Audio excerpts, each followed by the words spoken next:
Good. I'm ready to.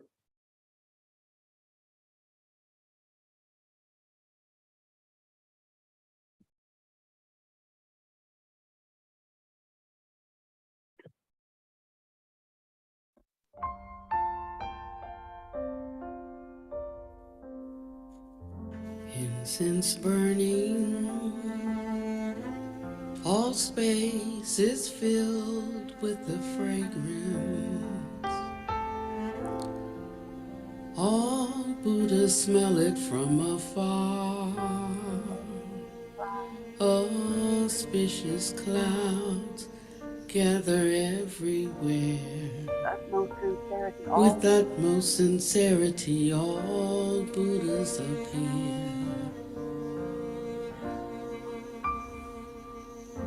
We pay homage and offer clouds of incense to the bodhisattvas and the mahasattvas. We pay homage and offer clouds of incense to the bodhisattvas and the mahasattvas.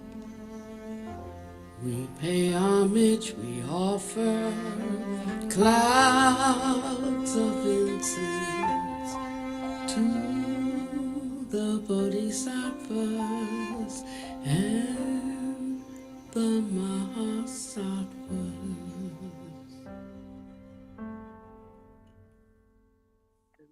good morning. I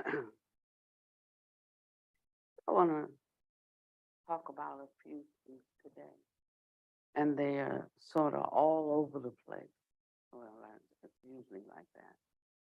But usually in my mind, I see a roadmap, you know, and I can usually weave the different thoughts. Let me tell you how Dharma talk comes up for me, because I have no idea um, other than to like just teach something, some topic, but knowledge is not liberation. And so there's a different, thank you. There's a different methodology that should be employed um, in teaching the Dharma. It's a matter of what is needed for the person who has presented himself to the Dharma. And of course, we have become accustomed. Do you know that they hardly give any teachings in the East? So you think, well, if they don't give teachings, then they must do a lot of meditating. Do you know that they hardly do any group meditation in the East? So this reminds me, our practice of Dharma in the West reminds me of what happened when acupuncture, Chinese medicine, acupuncture came to the United States. Whatever it was that they were doing with those needles and those supposed, pathways in the body, energetic pathways in the body, when they put those needles in there and they like just twist until you actually got that uptake, something happened in the body. The body came to some kind of equilibrium, some kind of balance, and recovered, healed itself. So we said, oh, well, we need that in this country. And so we allowed it to come in with some caveats. First of all, we became the expert of where the points actually are. And all of those who had had those years and years of training, and actually my doctor when I was living in DC, was a descendant of the Yellow Hat sect, and they were historically all doctors to the royal family. And this is how I know this, because he told me. He said, when we came here, us doctors could no longer practice without being trained by Western acupuncturists. And they decided where the points were. And that's why the efficacy now is not as good as it was. Because when we brought it over here, we had to take control of it, and we had to become the experts. And the same has happened with the Buddha Dharma. Almost lost, almost gone. Because we who don't know, to even allow this great thing to be here, had to take control of it and decide what it is, how it arises, and what its efficacy is. And when I say the West, I don't just mean the United States. Just take all Europe, and you know what I mean when I say the West. And it's really sad, because we try so hard to understand the Buddha Dharma. Or forget Buddha, because that's like just too controversial for us in the West. It makes some people uncomfortable. So they just drop the Buddha, we just call it Dharma. And then we start mixing the Dharma with all of our things, our psychological things, how to be happier on our job, how to be more focused so that we can get better production. We can have better production, and we can do better, make more money, be more accurate. We've just brought it down into a worldly Dharma for how to do better in this world. But this is a practice that goes against that whole stream. It doesn't mean that good fortune should not come to us, but it's the means by which good fortune arrives at our doorstep. And it's not through the craftiness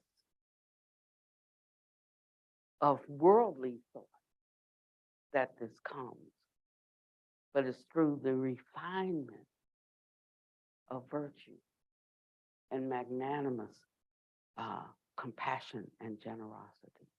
Those become our standards of conduct. And in this process, the scales fall from our eyes. We encounter prajna, and we become liberated. We can see. And so I don't know why you come, what are you looking for, and why are you here? I would always ask, and I asked it so much, and then I'd go on to share what we offer. And some people just not looking for that, and that's okay.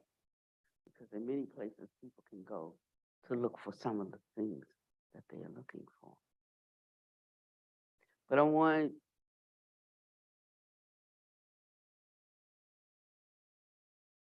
to encourage you that whatever bit of truth that you grasp hold of in the Dharma, that if that's done anything for you, then perhaps you could be encouraged to actually investigate what it really offers. It doesn't mean that you won't get those things, but just that those things will be so much like dust, layering on the top of your shoes when you walk on a dusty road. It's the byproduct. You get those things. You don't even have to work for those things. You get them automatically, simply like you get dust on the top of your shoes because you're walking on a dusty road. So you get everything that you're looking for, maybe not in the way you thought it would come, but you get everything that you were looking for, and you don't miss the prize.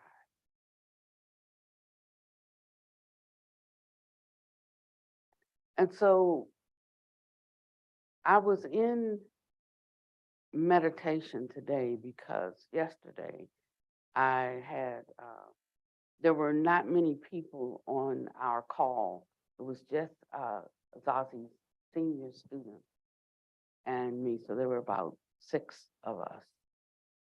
And it was so wonderful because we could talk about the things that we wanted to talk about and not have to like um, round it down, you know, so that we wouldn't lose everybody else. We vectored off onto this, like, I don't want to say deep conversation, but I want to say pertinent conversation.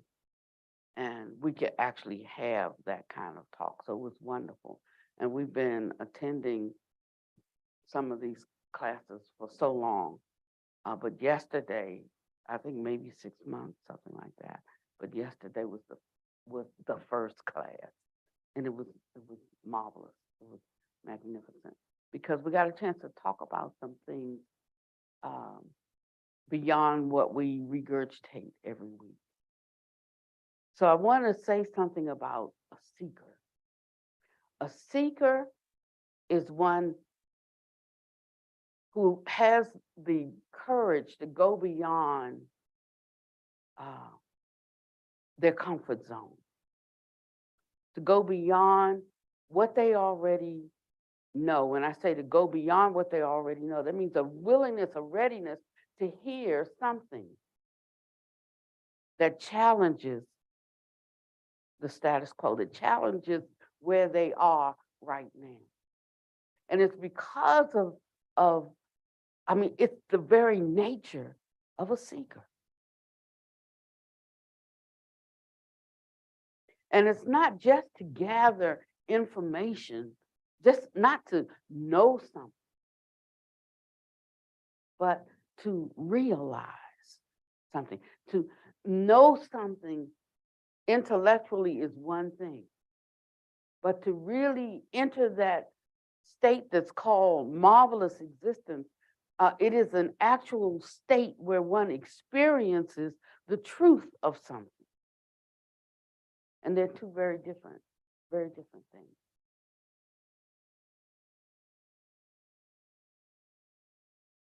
And sometimes it's difficult for us because we are so wordy. It's difficult for us to fathom what it is to be in a certain state where one realizes something.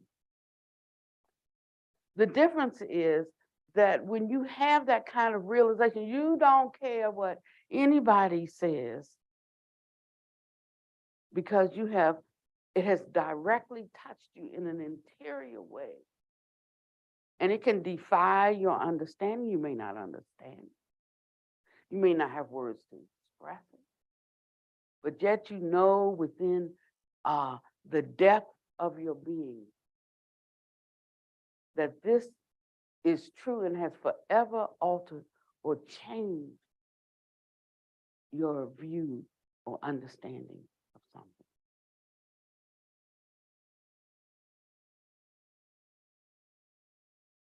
I remember my third husband he was a smoker.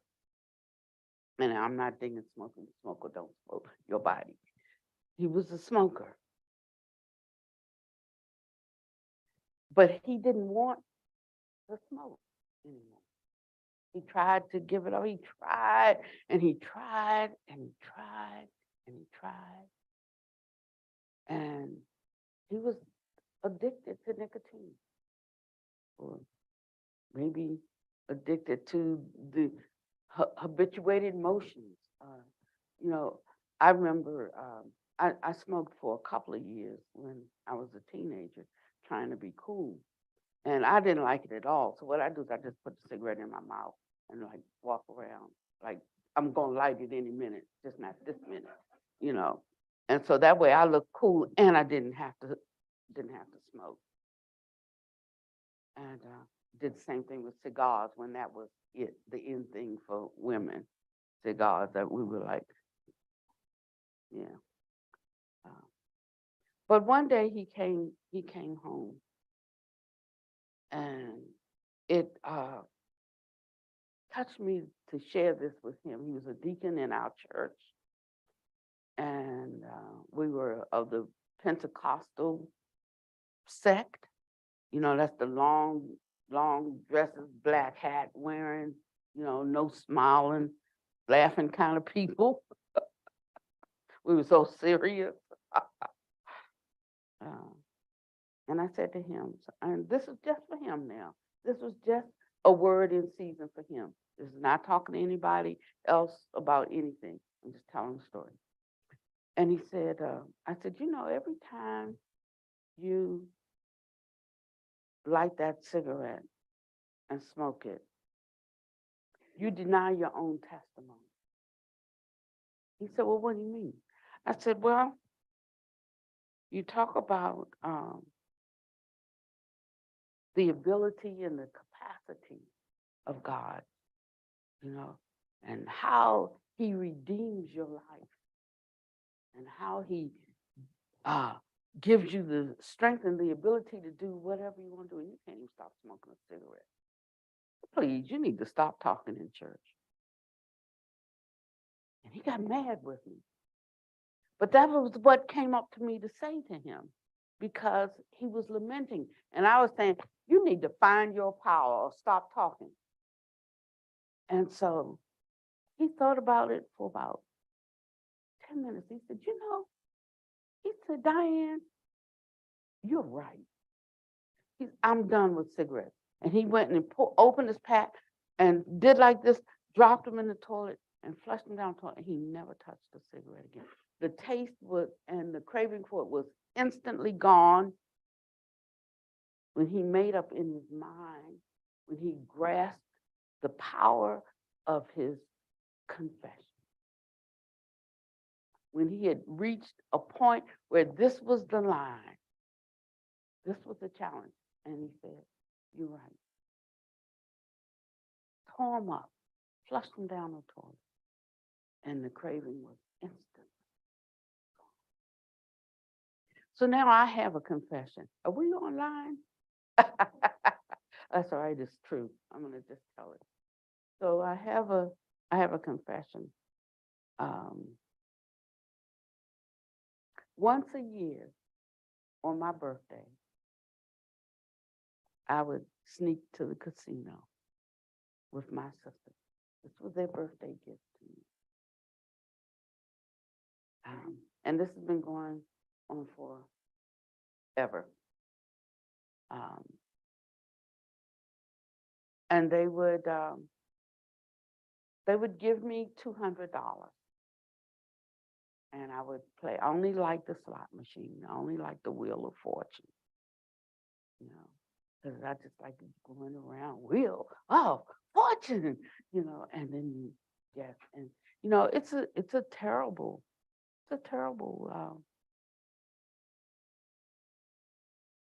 failing for a Buddhist monk. It really is. But I said, you know, I've given up this and this and this. I can count. I can't even count the things that I have given up. I called it giving it up for the sake of the Dharma, where the Dharma calls it giving it those things up for my sake, for my deliverance. But I sacrificed. I felt all these things. Everybody got to have one vice. I know I got more than one, but I'm just saying one vice. And I don't know who I'm speaking to today that makes me reveal an innermost secret like that. But, and so this year I went to give a retreat in Louisiana, and they have casinos. Now I didn't get to go for my birthday. That was the month of Kanya Deepa left this world. And I thought about it. It came upon me like just whoosh, washed right over me. Just the craving and the yearning. And I was talking to a sister who knows me very well down And I first confessed it to her because I knew she would keep my secret safe. Now I'm telling the whole world. And she said, well, Panyawadi, you should go. Because, we got to run. It was one in the next block, I said, nah, I'm not going to go.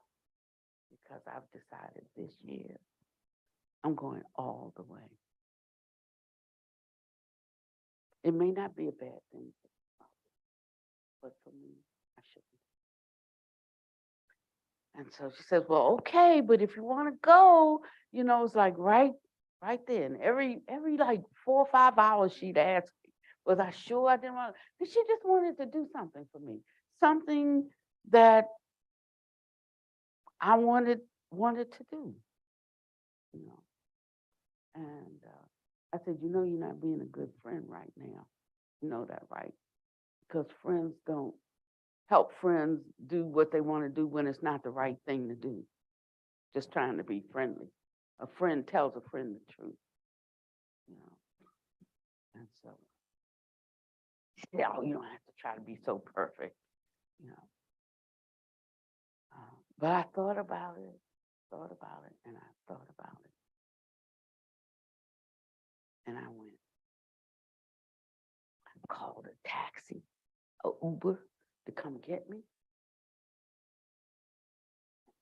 I got out at midnight after everybody had gone to bed.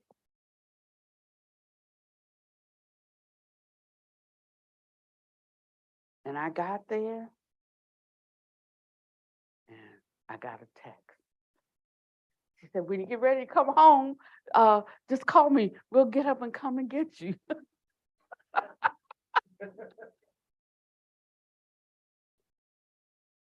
And I said, okay. And do you know when I called her? I called her 5 minutes later. I sat in that chair, and I had finally reached that point of commitment. All of the craving fell away. All of the longing, all of the just gone. And I called, said, you can come back again. And it's completely gone. When you have a craving for something, you can think about it and you can taste it, like a craving for a certain kind of food or to do a certain thing. You feel it in your body. It moves around in your mind. And it's present there with you, whether you have it or don't have it. Somebody who's greedy for money, always thinking about money. They don't have to have any, but money's always on their mind. Or someone who has a sex addiction, it's always on their mind, or any other kind of addiction. To think of it just sets everything into motion. Now, this was once a year, so it wasn't that bad. It had a date, May 28th. Labor Day, what is that? Memorial Day weekend. So it was all locked in within my whole physicality and my mentality. All my aggregates tied up into it. I can see the wheel of fortune. I can hear the bells. I salivate when it's almost like at the largest dollar amount. About the only thing I couldn't do was smell something. But it had, all the other bases covered. And I certainly thought about it. Like, all I need to do is win the jackpot, pay off all hardwood bills, and we're done. I would think about things like that. I'll build another, it's been a long time since, I'll go to India and build another school. I'll do so many things I want to accomplish, And some of them take money. Now, I don't have. I said, well, if I just won that, I could go ahead and do that thing. So it wasn't for a selfish reason, but the means I'm speaking of now. You know, the means. If one doesn't have the skillful means, then one can't accomplish something, even if they have a desire. And so that's suffering. I'll tell you, people who are on a spiritual path, they suffer immensely because they have a great heart and a great desire to do things, but they don't have a means to do it. And so that's a kind of suffering to go through. And we want to feed the hungry, and we want to clothe the naked, and we want to build schools, you know, all these things we want to do, and no way to do it because we give ourselves to the awakening of living beings. And I could tell you ain't much money in this. And so we saw. But where I'm going with this is understanding the power of the Dharma when one is ready. And although I know I have other things that I need to work on, and I'm saying this because this is how one checks up on oneself. I'm allowing anything that rises to the surface. Now is the time to address that. Because one step beyond that, one is coming close to their great wish. I always say, what is your great wish? I know my great wish. Do you know yours? I mean, what's the purpose for learning Dharma, for practicing Dharma, for putting into effect these wondrous truths in the world? What is your purpose? I remember what drew me here was I said, I didn't say it in Dharma terms because I didn't know Dharma terms, but I knew I had a longing in my heart. And my longing was to be a perfect, a holy being. That was my great wish. To do what I really want to do, not do what I don't want to do. I wanted to love everybody like I love myself. And I wanted to love myself in a way that was fitting and respectful for the gift of life. And I started with those. And I went through a course of teaching, a course of learning, a course of training. But first, I had an experience. Sometimes we have an experience that propels us. Sometimes we learn something and we try to really understand it. So sometimes the experience comes first. Sometimes the teaching comes first. One or the other, but they come. So I had an experience first. I was only 6, so you couldn't teach me that much.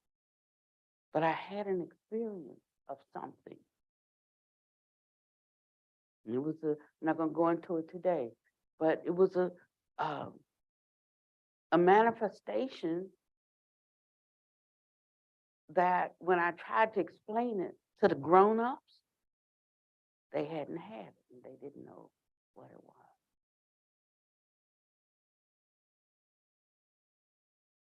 But they could read about it in books, like they could read about it in the Bible, but they had not had the experience of it. They just read it in the Bible. But I had a direct experience of it. And I told my pastor. And he took me under his wing and he began to guide me from that time. When I was 13, I had another one. This time when I told him about this, it went too far for him. He was like, oh, no. That passed away with the apostles. You didn't have that. So then, didn't know what else to do. Didn't have anybody that I could talk to. So my sister believed me. And she said, you know, there's the church around the corner. They're not like our Baptist church. They do strange things over there. Because we go and we look in the window, and some of them they shaking like this, and then they're blah, blah, blah, blah, blah, blah, blah. They speaking in tongues, they call it the Holy Ghost. Nobody ever saw. I got it right now. It's never there. It's always there. Like a second language, it's always there.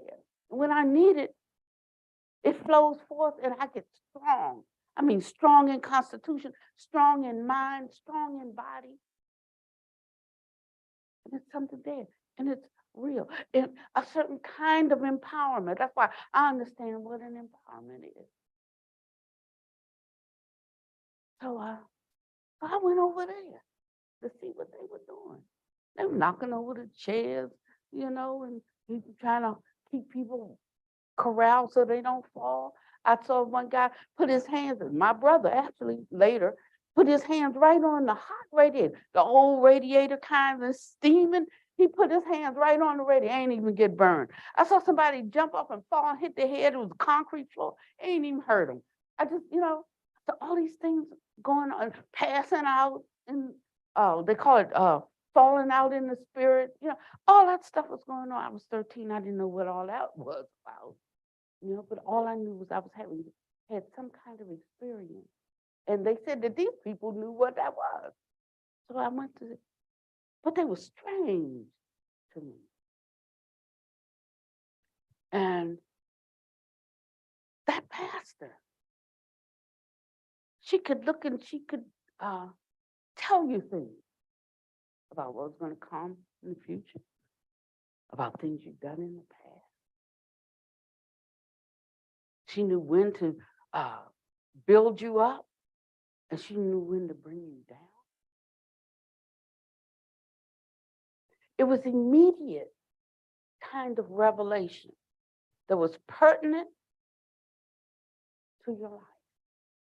It wasn't just some talking about something, dead words in an old book.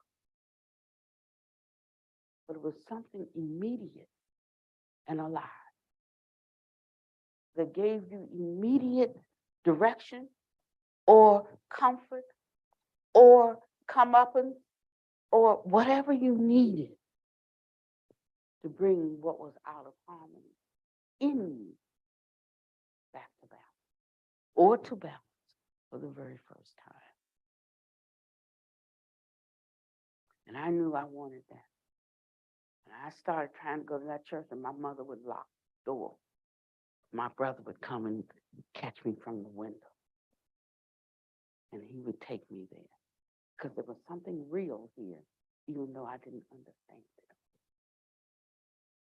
And in time, I began to understand it. The ones who were in a shake, rattle, or roll, it was because you could call it like Kundalini arising if you want, but they didn't have enough control over the volume of energy that arose. But I found out later you could control it. It's sort of like when it comes upon you so strong, you don't know what to do. It feels heavy, like a coat. But later it feels like a jacket, then like a sweater, then like a blouse, and then it just feels like skin. And the skin is there, but you don't feel it. It's just there, containing, protecting, but it's always there. Don't even pay it any mind unless you heard it. And this is how it becomes as we move through the Dharma and we become the Dharma. Not a Dharma that we read about, that we talk about, but we actually become the truth. This year, we're embarking on an inquiry, a seeking for that. Because our karma is sufficient for it. I examine myself where I know I fall short. I'm willing to look at that and see the slightest fault for me. Not for you, for me. And I ask myself, what should I do with this? And I know that to abandon it, one has to become dispassionate towards it. One has to see the danger in it. And one has to discount a false benefit. And when one really has, not only do all the excuses leave, but the inability to step into the overcoming of it arrives. So it's not really that we can't, but that we haven't understood and accepted the danger of it, what it prevents, what it keeps hidden in our life. This is a very, very personal thing. You see what I'm saying? It's us really coming to the place that we know ourselves. Because if you want the truth, you have to be truthful. You have to be the truth. You can't want the truth and be untruthful. And I wasn't saying this so that everybody go around and start confessing things, because I'm gonna tell you, you can't tell people all your business, just handle it. Just straighten some things out, because you might not be able to accept the blowback. I can handle the blowback. So you can't tell everything, but one can think about and begin to establish a great aspiration to abandon all that's not useful, all that's not beneficial.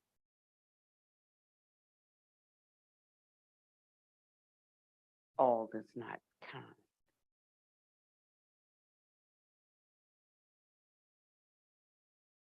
And this is how we open the door to coming up upon that intersection of prajna, the truth. Because what it actually does is it takes all of our sense gates and brings them to one stable, unified position. All craving is the jumping up of one aspect of our, how can I say, if I crave chocolate, that means that now that is a heightened awareness of a sense gate, as opposed to hearing, taste, touching, smelling, thinking. It's the tasting one.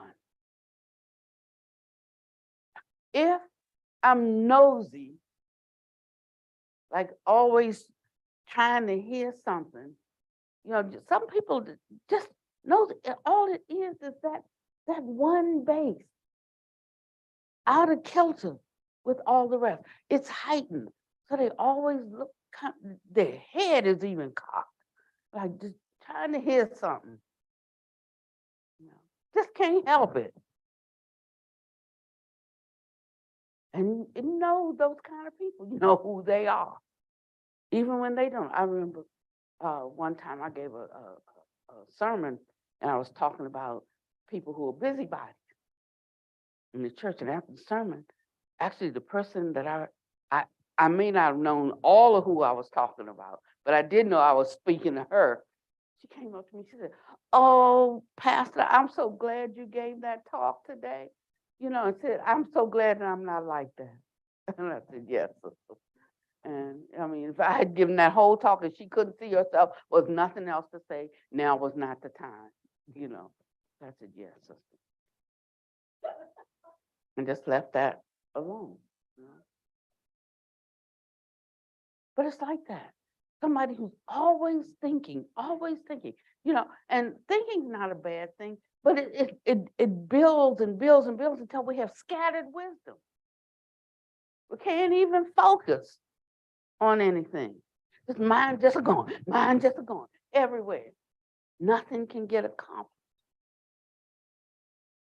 Scattered thinking. And that's how that's why I know when I'm keep trying to work through something and all these different ideas that I'm using my human mentality, and it's just running around like a gerbil on the wheel, but it's not passionate. Because passionate is like the sun. And all I have to do is step into the sunlight, and its energy rains down on me. Prajna, that kind of pure wisdom, that kind of pure knowing is what the Buddha was leading us towards. So what he's teaching us is the truth of how to obtain liberation from impermanence. That there is a place where there's no coming, no going. There is a state before arising and ceasing. Oh, she's talking foolishness now. It's because we have not made the right inquiry into what he actually taught. Every single emotion, feeling, craving that we have is based on a false view of the nature of reality. And that is the cause of all our suffering. And if we don't know what that means, we have not yet gotten on the path. So this year, we're going to get on that path. And it's a path that you have to take step by step. Sometimes you'll hear something and you say, oh, I didn't know that. I didn't understand it that way. The next week, you're going to hear something that totally contradicts what you heard the week before. Not because it's not true, but because both are true. Given the circumstance, this is true. Given a different circumstance, this is true. So our whole notion of what is true and what is false, that's in lockstep, that's fixed around ideas that we have,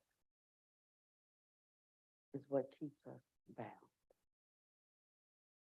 To be free is to understand how to apply everything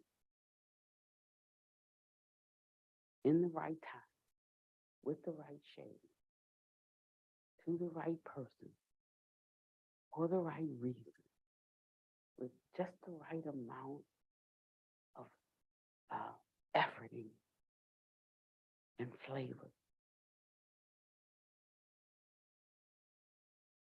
And this is how we begin to uproot our suffering, the causes of suffering, and the suffering that we cause others.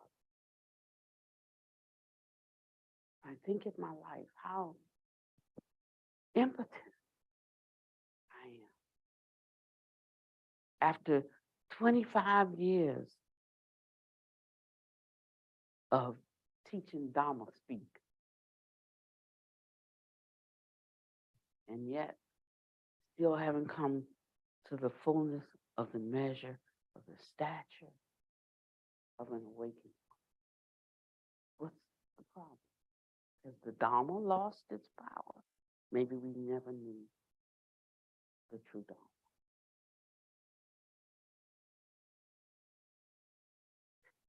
So someone asked me today if we could do something to kind of soothe.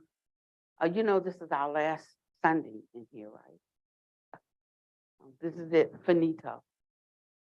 And then this week, today being Sunday, this week up through Saturday, we're in the process of moving, and next Sunday, we will be in the new Dharma hall.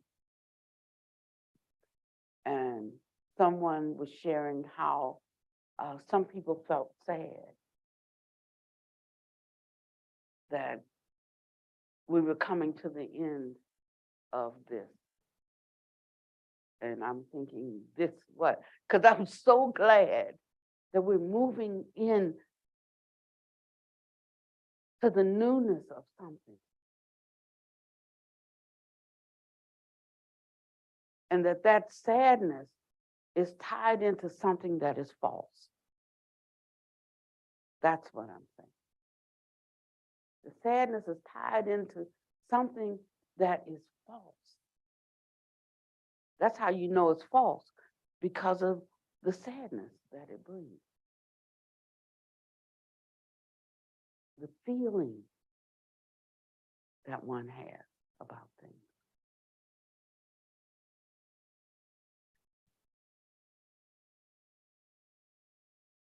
And this year I've had a great opportunity to practice knowing what is false and what is true. How well it lines up with my great aspirations. How well it brings me into a place, where there's no sorrow, where there's no anger, where there's no despair, where there's no envy, where there's no jealousy, where there's no sense of lack, where there's no insecurity, where there's no, I can tell you I learned a lot of lessons this year.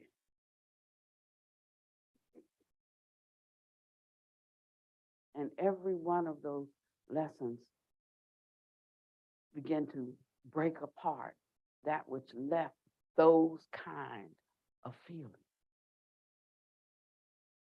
I had people leave me. I had people that I love leave this world.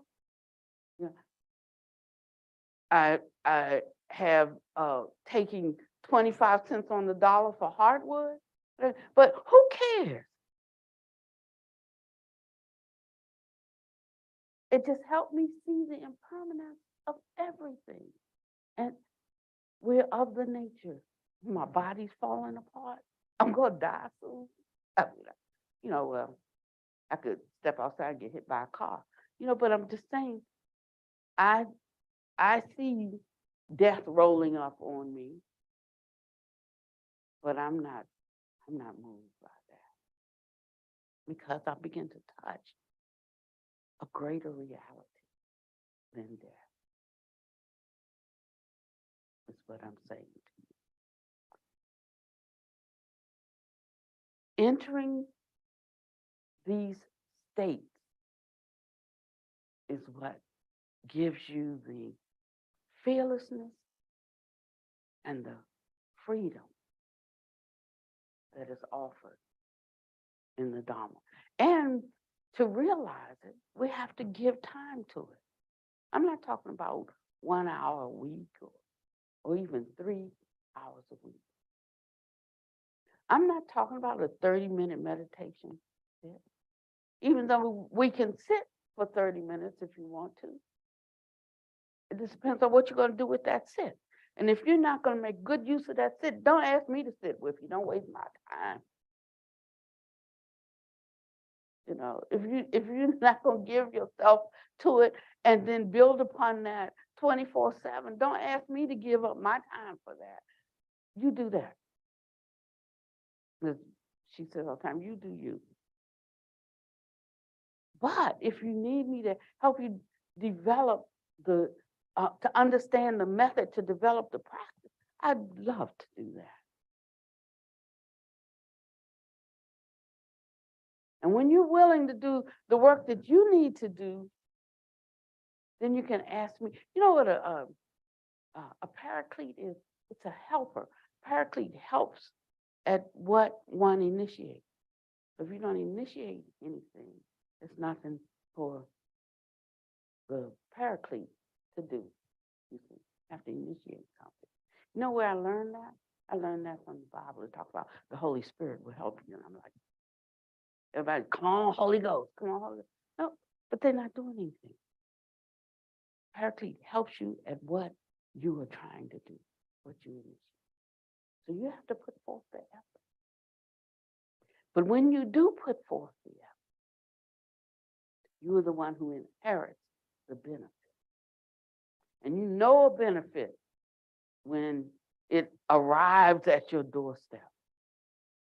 You know, it changes your outlook on life, how you feel about yourself, how much energy you have to put behind, you know, how well you can motivate yourself, how you can be content, even when someone has misunderstood you. Even when somebody has maligned your name or talked about you, you're not all in a tizzy, not all upset about that. One time somebody was telling something and it was bad and they were putting it on me. And I was so upset. I mean, I was really upset. I was about to like take off the robes. We're going to have at it, you know. And I talked to my monk mentor and he said, that's not our way. He said, you don't need to defend yourself. Just don't let it be true.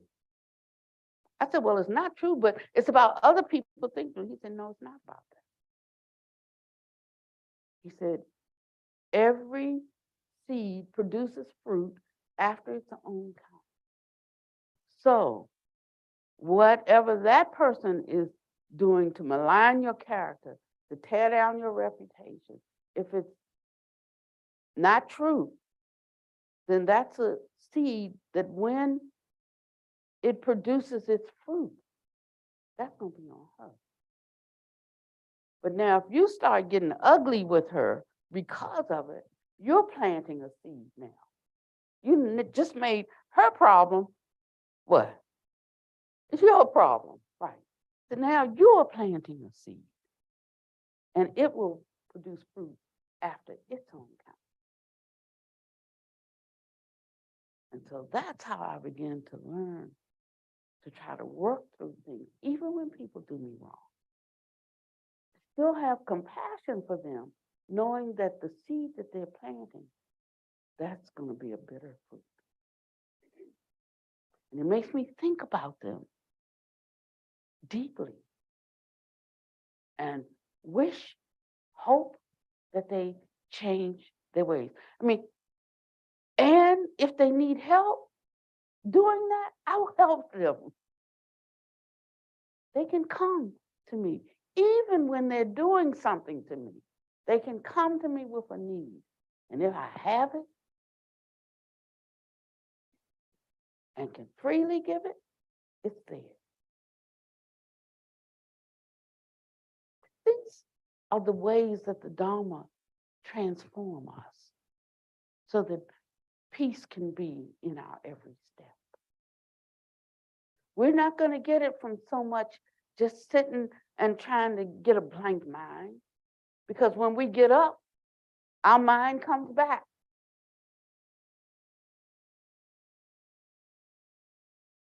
But we make that change as we go through things in life and we apply, you know, what the Dharma says, how the Dharma says, when the Dharma says, we should put certain things into practice. That's the real work. That is the real meditation. And then when you go to sit, you're not trying to like quiet a monkey mind. You're not trying to do anything when you go to sit. You're just going and you're refreshing. You know, just like a hard run, you know, or a long swim, you know, or a long bike ride. Feel. Then you come and you just refresh yourself. It becomes a time of refreshment. It's not a time of anxiety, because now that I'm not talking and I'm not looking, I'm trying to not think, but the mind is just running everywhere. Nor is it a time that we sit and we just drop into a black hole, nothing on your mind until you come out. I always tell the story of Rip Van Winkle. I believe he went into a Theravada meditation, and his training and instruction was wrong. He didn't understand, and he sat there and he dropped down into that hole, didn't set his time for coming out, and woke up 20 years later. That's my take on the Rip Van Winkle story, Rip Van Winkle story. And I know that story because I trained in that method. I learned. I mean, I used to do it all the time. I taught thousands of people. And what I taught them was the right thing. Taking your concentration to just where you feel the external air meet the internal. In that single spot, breathing in, only paying attention where that outer breath crosses the threshold to the inner breath, and breathing out. And I could just take it out, and like I tell you, one time it was me, a Zen master, and a Vajrayana master, and of course I was the lowly Theravada teacher, and we were given the talk on the 3 yanas, and they let me go first because I was going to talk the light stuff, right? And then the Zen master was going to get up with the kind of heavy stuff, and then the Vajrayana master was going to come with the great enlightenment stuff, right? And I got up and I took them through a 5-minute meditation. And everybody was so still, everybody was so settled, all thoughts had fallen away. They were so focused, they were so attentive. And then the Zen master got up and he said, I was going to talk about, and he turned and said, you hypnotized us.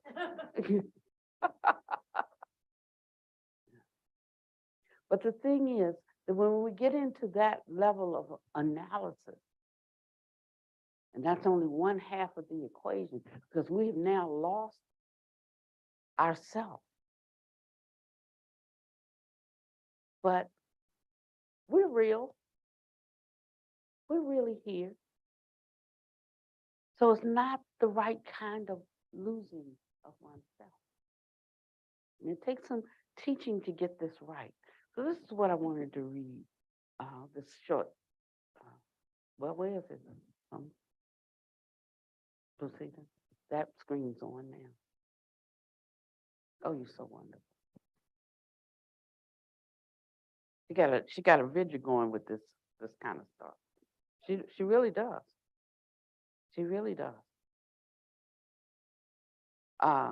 So Zazi Zoma Rinpoche said,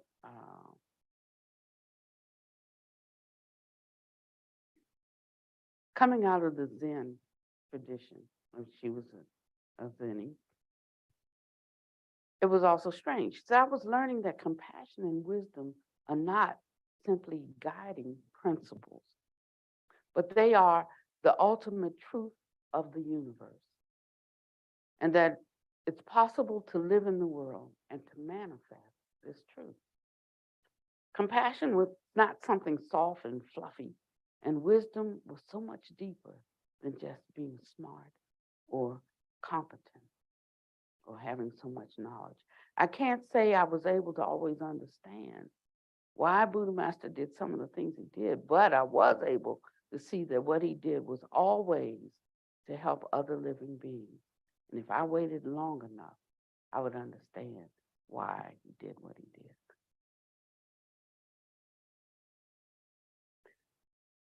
He spent months teaching me the principle of impermanence.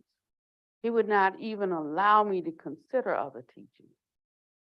like meditation and precepts, until he was convinced I really got that all the things we see, feel, have are essentially illusions and will change. And it was precisely because that was true that everything else was possible, including becoming enlightened,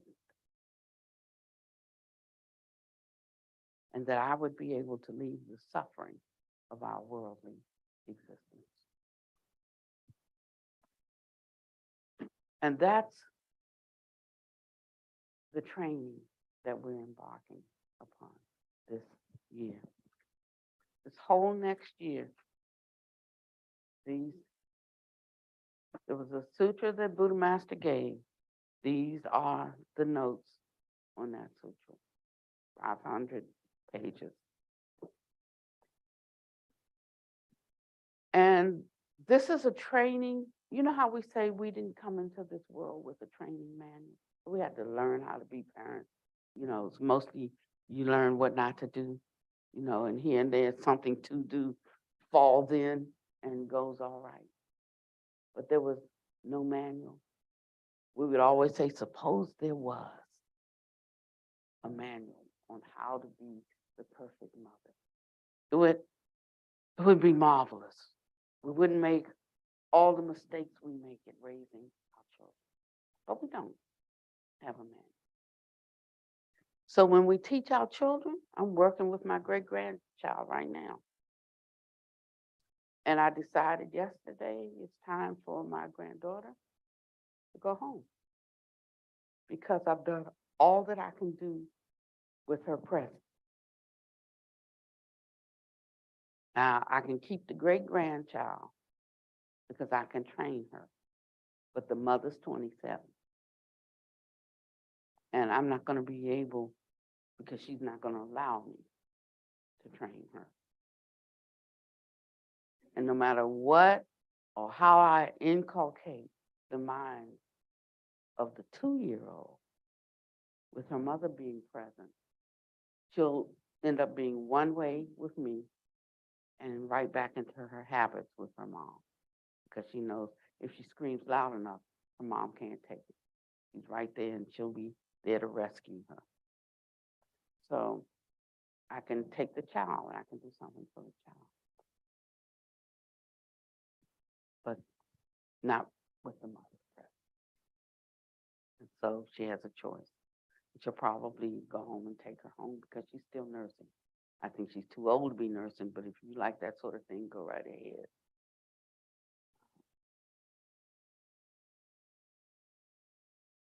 But what this requires of us then is a willingness to set aside what we've known for such a long time, but has not brought us to the realization of the truth. And it's because we didn't know actually what we were seeking, or we were seeking other than what the Buddha offered. So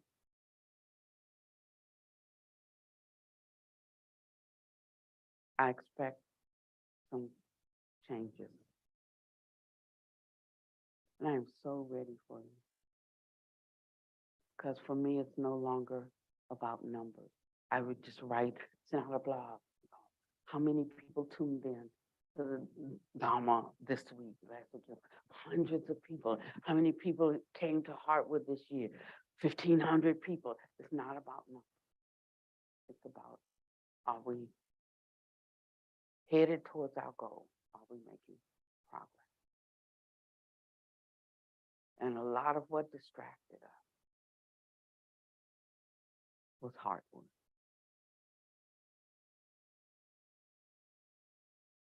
I have no pride around it.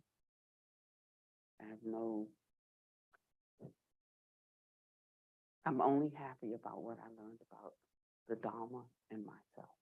What I learned about the Dharma and what I learned about myself. Not what people say about me, but what I know. I know my good, I know my bad. And I know my in-between. Can you say that about yourself? That you know yourself. But I tell you to know yourself is to free yourself. And my great wish, my great desire for all of you is to awaken in this very life.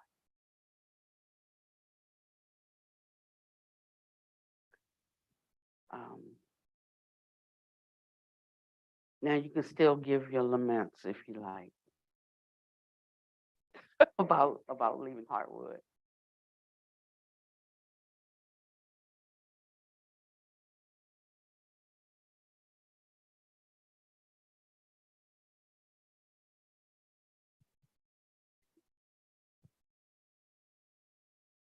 The only lamenting I'm going to do is that I found out about impermanence this week with the left foot and how hard the great fall was once I hit bottom.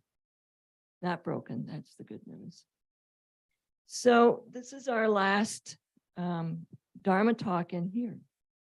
And we will be, and have actually 2/3, if not more, moved over to a new Dharma hall. And for those of you that aren't on our mailing list, I believe we've been packing, and there was a book out there.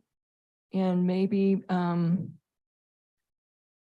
Dina, when we're finished, if you'll just check to make sure it's out there with a pen. If you're new today, welcome.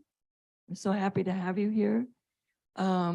Please sign your name and an email and a phone number so we can start adding you to our list if you wish. We will continue our Dharma classes over at the other place. And for those of you that have seen it, you know that it's quite wonderful. And it will be great to be able to have and see you there. For those of you that have been here for years, impermanence. We get to move on. I used to say that when I was in the schools. You don't have to, you get to. We get to move forward into what Venerable just spoke to. And let go of what was and move into what will be. A great journey is ahead of us. And I hope you will join us along the way. So if you have any questions regarding how to keep getting access to us, please. Okay, and you can sign up to the newsletter on the website. And thank you for coming today.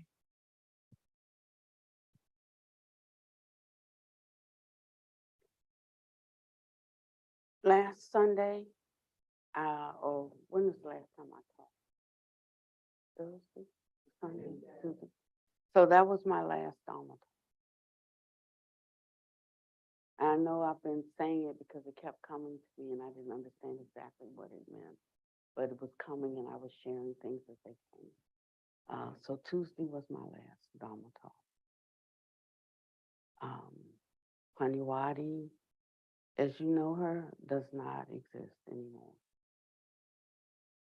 With the closing of Heartwood, with the closing, the ending of Paniwadi, and her ministry. The only thing that I will be sharing is imparting the absolute truth through the Heart Sutra. And together we will unpack it. I can't, it's been difficult to even give a Dharma talk the past 6 months because the way the things that I want to talk about without a reference, without a frame of reference, no way to talk about it. And so we have to start at the beginning. And this will be a new way of teaching Dharma that's not topical. But it's like how we teach our children by inculcating their mind with the beneficial things and ways that they should look and hold things and speak and think. It's all about our life.